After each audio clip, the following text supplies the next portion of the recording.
Amateur videos show smoke filling the international arrivals hall of Moscow's Domodedovo airport moments after an apparent suicide bombing.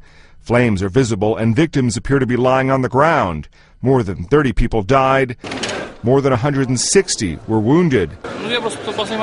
This man says there were cries and shouts as the blast went off. He says there was a light, and the blast wave pushed him about 10 feet. He fell, then got up and ran outside. He says there was black smoke, and he couldn't see any lights.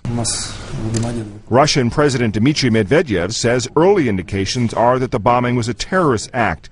He also expressed his deepest sympathy to the families of those killed.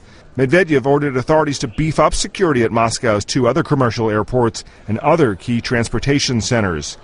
At the White House, spokesman Robert Gibbs read a statement from President Barack Obama. I strongly condemn this outrageous act of terrorism against the Russian people at the Domodedovo airport.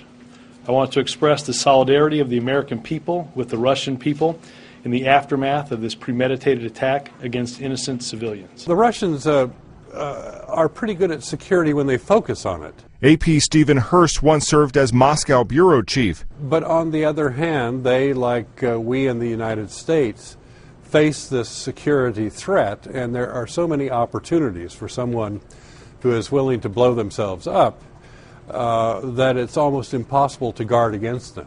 Hurst says the bomber will most likely be traced to the Northern Caucasus region. He says Russia has been battling a nationalist uprising there for 2 centuries.